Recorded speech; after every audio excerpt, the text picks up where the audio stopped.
우리에게 인쳐져야만 구원받는 겁니다. 그러니까 예수의 이름이 없이는 구원받을 수 없는 거예요. 하나님 나라에 갔을 때 계시록에서 비유로 얘기할 때에 그 이마에 어린 양의 이름이 있도다. 어린 양의 이름이 없으면, 인쳐져 있지 않으면 구원받을 수 없는 거예요. 그것은 이 이마가 아니라요, 그 비유적인 표현이거든요. 우리 마음 안에 예수의 이름으로 인쳤다고요. 예를 들어서 이 텍사스 말에 그 화인으로다가 인두에다가 불인두로다가 엉덩이에 딱 텍사스라고 찍고 여기 아리조나는 아리조나라고 딱 찍어 놓으면요, 이 말이 어디 섞여도 이거 아리조나에서 온 거네, 텍사스에서 온 거네, 딱 알 수 있다. 여러분과 제 영혼 속에 예수의 이름으로 인쳤어요. 할렐루야. sealed, 완전히 인쳤다. 이 sealed는 등기는 맞아요. 등기. 이 권리라고요. 우리는 하나님의 자녀된 권리가 생기는 거예요. 그걸 구원 얻었다는 거예요. 그걸 성령으로 세례 받았다는 거예요. 물 세례로 구원 얻은 것이 아니라 성령 세례로 구원 얻은 것이에요. 교회에서 가장 두 가지 큰 의식은 성찬과 세례인 것이에요. 이것이 가장 큰 일식이에요. 하나님의 백성, 하나님의 자녀가 되는 권세를. 그래서 물과 성령으로 이렇게 거듭났을 때 하나님의 나라 갈 수 있는 구원 얻은 자가 되는 것이고, 그 속에 예수의 이름이 인쳐진다. 예수의 이름은 삼위일체의 이름이다. 그러니까 성부와 성조와 성령의 이름으로 세례를 주노라 했을 때 그 성부와 성조와 성령의 이름은 예수의 이름으로 세례를 주노라 하는 것이다. 예수의 이름으로 귀신을 내쫓고 예수의 이름으로 우리가 무슨 일든지 하는 것이에요. 뱀의 꼬리도 짚고 어떤 병든 자에게 손을 얹음치고 그 병이 떠나가고, 삼위일체의 하나님, 이위일체도 아니고 일위일체도 아니고 삼위일체의 하나님. 바로 신약시대에 이렇게 하나님을 구체적으로 우리는 영과 혼과 몸이 있는 것을 알듯이 바로 그렇게 하나님이 삼위 되신 것을 우리에게 가르쳐 주신 것입니다. 이건 성령을 받은 자만이 깨달은 것이에요. 성경은 또한 그렇게 성령을 통해 하나님 마음속 깊은 것이라도 통달했다고 말씀하고, 우리는 그렇게 하나님의 마음을 헤아릴 수 있는 자들이 돼야 된다. 성경을 통해서 그것을 읽어야 된다. 그러면 그것이 바로 구원 얻은 자라는 거예요. 그러면 이것을 한마디로 다시 해석하면 구원이라는 것은 어디에서 구원일까? 구원은 죄로부터의 구원인 것이죠. 죄에서 구원이에요. 그러니까 어떤 육체가 이렇게 죽을 거 살려주고 이런 구원보다도 중요한 건 영원한 불못에 들어갈 그 죄, 그 원인, 불못에 들어갈 원인, 내가 병이 들어서 병 낫는 게 중요한 것이라 그 병이 걸리게 한 원인, 너희가 악한 자가 된 것이 중요한 것이라 악한 자가 된 원인, 내가 가늠한 것이 중요한 것이 아니라 가늠하게 된 원인, 이 죄에서부터 해방돼야 돼요. 그 죄를 해결해야 된다고요.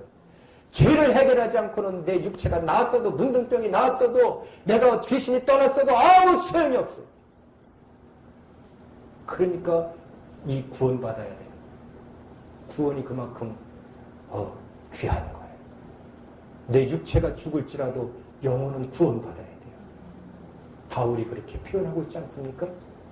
이 구원은 죄에서 구원인데, 죄라는 것이 뭔가? 죄는 하나님으로부터, 아까 하나님 말씀이라고 그랬고 캐논이라고 했잖아요.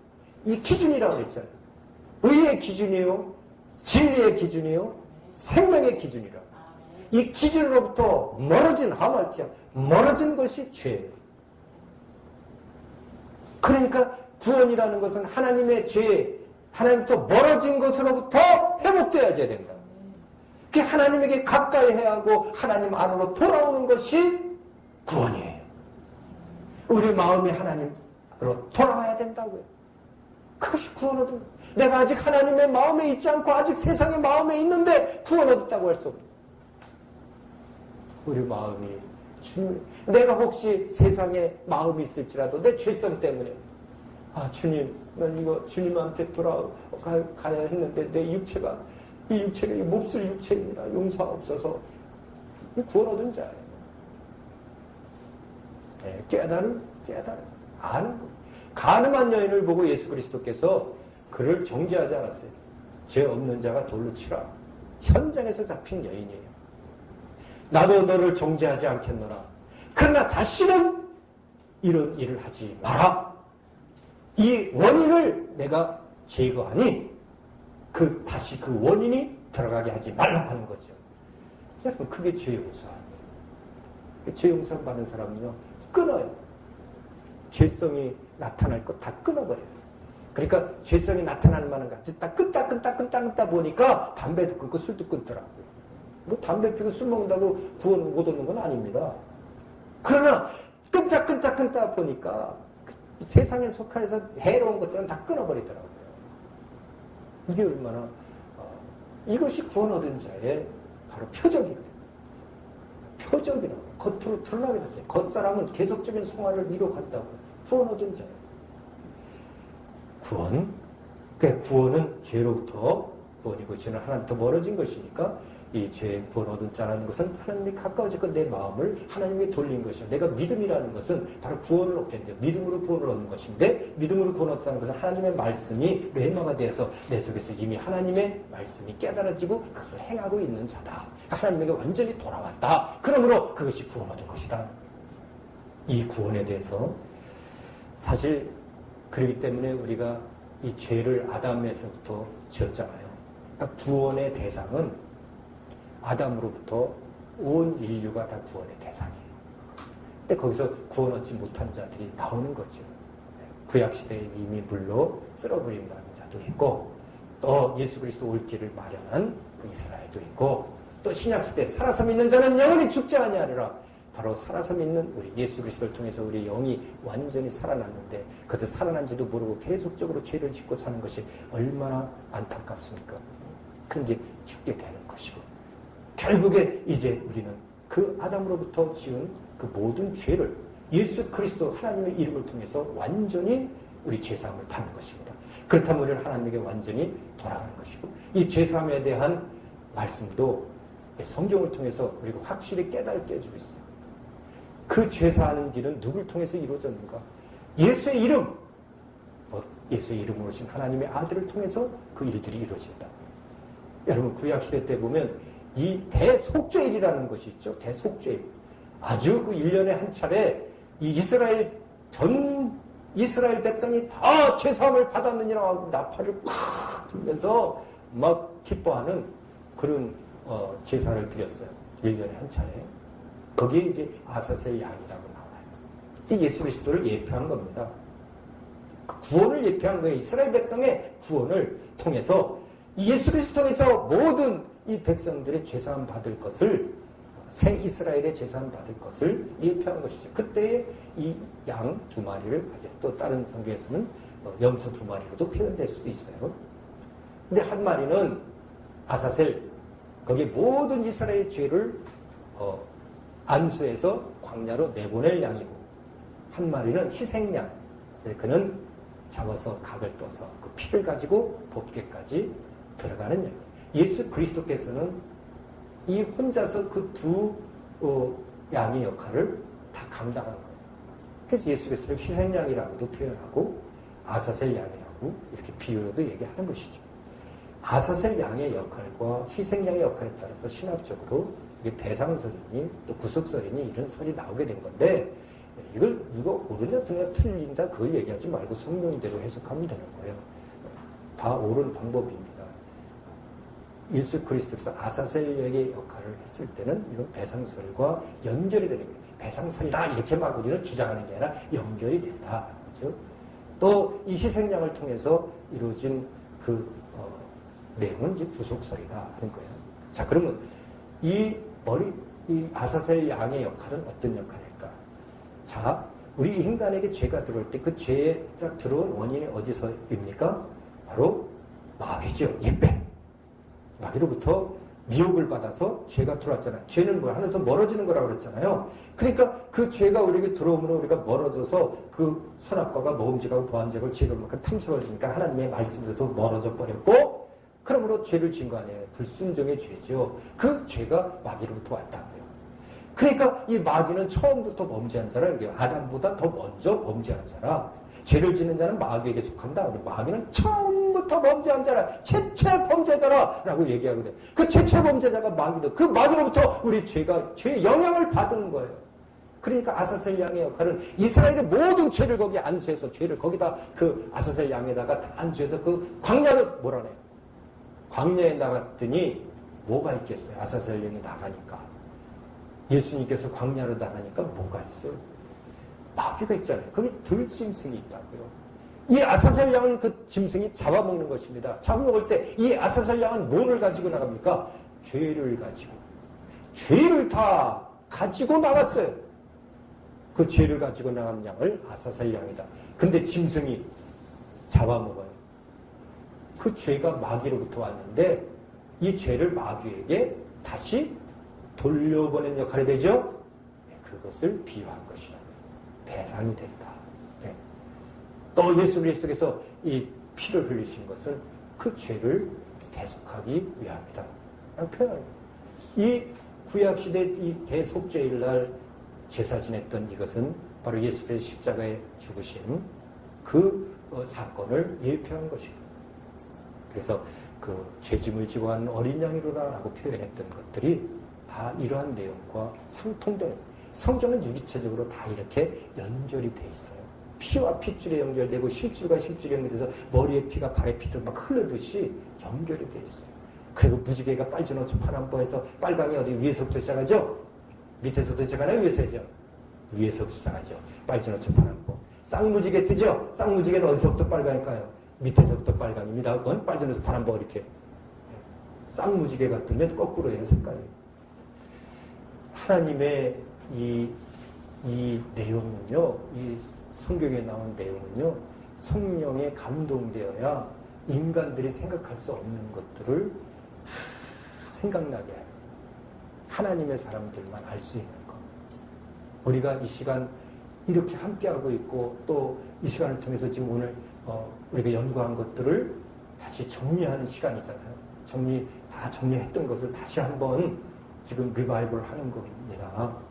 그래서 이렇게 이제 그 구원에 대한 것들을 확실히 우리가 알고 있어야 한다. 구원은 사실 하나님의 사랑이에요. 사랑.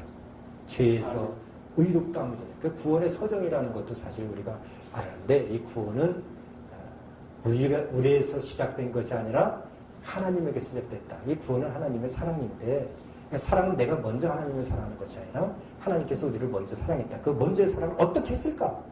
성경에서. 어떻게 우리를 사랑했나 그러면 그것만 알 것이 아니라 소명, 부름으로 사랑한 겁니다. 할렐루야. 그래서 구원의 사정의 첫째는 부름에 예정한 자들을 부르시고 부르신 자들을 의롭다 하시고 의롭다 한 자들을 영화롭게 하셨느니라. 로마서 8장 20절에서 이 구원 서정에 이 세 개의 기둥이 딱 서 있는 거예요. 그 사이에 이제 믿음 회개 있고 이제 칭의 또 양자가 있고 견인 영화의 단계 이 구원의 서정이 있잖아요. 바로 여기에서 이제 부름에서부터 시작하는 겁니다. 우리를 먼저 사랑했다는 것은 내가 주님을 찾아가기 위해서 하나님이 우리를 부르셨어요. 우리가 구원은 진정한 성도는요.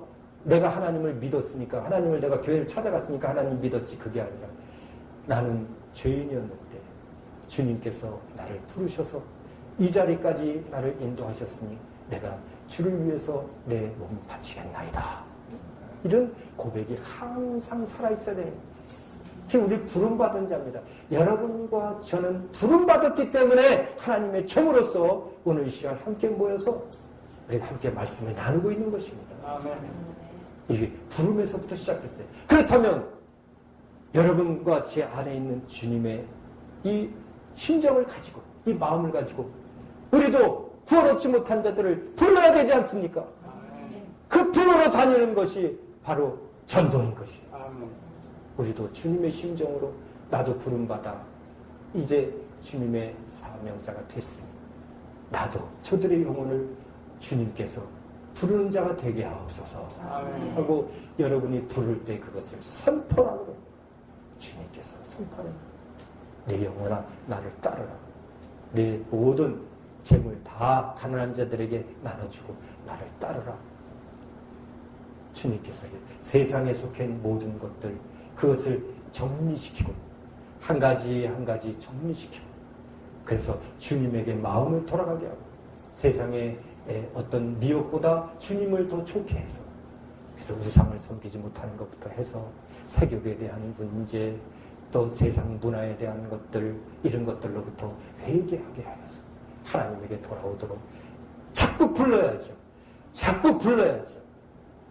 아브라함이 제일 처음 죄를 졌을 때 하나님이 부르셨어요. 아담이 죄를 졌을 때, 아담아, 죄를 졌을 때 하나님이 사랑하시기 위한 거예요. 거기에 그가 무화과나무 잎으로 가렸지만 그는 가죽옷을 입혀주셨어요. 그 사랑이에요. 우리 속사람이 다 보인다고 생각해 보세요. 진짜 서로 한 마음 한 뜻으로다가 신앙생활 하는 사람 없을까요? 오히려 그렇게 따면요, 그게 오히려 옳았을 수 있어요. 그게 원래 원칙이에요. 그렇다면 사람 많이 모였을 때 다 파산이 이미 났고요, 작은 데만 남아있었을 거예요. 왜? 전부 다 속마음은 한 구석에 이상하게, 여기서는 이 얘기하고 저기서는 저 얘기하고, 겉으로는 이렇게 했지만 속으로는 미워하고, 이런 것들이 얼마나 많은지 그 속을 다 볼 수 있었다면 하나님은 가죽옷을 입혔어요. 정죄하지 말라고, 판단하지 말라고. 하나님이 내가 나중에 심판할 거니까 너희들은 판단하지 말고 너희들 자신이 의롭게 살라고 옷을 입혀줬어요. 그걸 가죽옷이라고 해요. 근데 이제는 예수 그리스도께서 오셔서 그 가죽옷을 입고 있지 말라는 거예요. 그 가죽옷을 입은 자들은 다 구원 얻을 수 없다는 거예요. 가죽옷을 입은 자는 한 사람도 구원 얻을 수 없어요. 이제 그 가죽옷을 벗을 때가 됐다. 그 옛사람을 장사지내버리고 새 옷을 입어야 되는데 그 새 옷이 예수 그리스도로 옷 입으라는 거예요. 갈라디아서 예수 그리스도 옷 입은 것을 세례받았다 그러는 거죠. 그 세례받은 건 성령, 보혜사 성령을 임한 거예요. 그것이 구원 얻은 거죠. 그러니까 옛사람으로 살아가고 있다면 이것이 구원 얻은 것은 아니죠. 그 죄의 속성을 그대로 가지고 감추고 사는 거예요. 이제 우리는 겉사람을 버렸다는 이 가죽옷을 벗고 이제 예수 그리스도로 옷 입었다는 것은 이제 속사람으로 살아가는 거예요. 속사람은 진실해요. 겉사람은 내가 잘못했을지라도, 내가 참 미련하고 내 죄스러울지라도 참 하나님 앞에 죄송하게 생각하고 회개하면서 이웃에게 참 죄송하게 생각하고, 내 발을 저가 밟았어도 내가 참 없었으면 밟지 않으셨을 텐데 제가 있어서 밟으셨으니 죄송합니다 라는, 참 그렇게 겉사람이 죽은 자처럼 살아갈 때 죽고자 하는 자는 살아난다고 했거든요. 결국에 우리 구원 얻은 자는 속사람으로 사는 거예요. 예수와 같은 마음을 가지고. 이것이 구원 얻은 자라고. 우리 구원의 정의를 알아야 돼. 그래서 구원은 서정이 있는 거예요. 그 부름에서 시작해서 영화에 이르러야 하는 것입니다. 이 땅에 육체가 있을 때 우리에게 속사람은 영화에 이르는 것이에요. 완전 성화에 이르러야 된다고요. 겉사람은 계속 성화되어 갈지라도 우리 속사람은 예수의 마음을 품은 자가 됩니다. 이것이 완전한 구원에 이른 자다. 그러니까 성경에는 구원 얻을 것이다 라고도 표현하고 구원 얻었다 라고도 표현해요. 그 의미가 뭔 줄 알아야죠. 이게 속사람에 대한 말씀인지 겉사람에 대한 말씀인지 이런 것들을 우리가 구분할 수 있어야 하는 것입니다. 구원론에서 굉장히 중요한 부분이에요. 신학대학이나 신학교에서도 발표도 하고 그 숙제도 하고 리포트도 내고 이렇게 하지만 참 성령에 감동된 수업, 성령에 감동된 발표, 이런 것들을 원래 해야 되는 거예요. 그런 것들이 많이 이 시대에 사라져가고 있지 않은가. 우리 신학은 참 이런 것들을 되살려야 될 그런 엄중한 책임을 가지고 있다. 가지고 우리 교수님들이나 우리 또 학생하고 원우님들도 다 그런 마음을 가지고 해가고, 우리 또 하나님이 종된 여러 목사님들 그런 마음으로 우리가 이끌어가야 될 것입니다. 자, 이제 몇 가지가 또 남아있는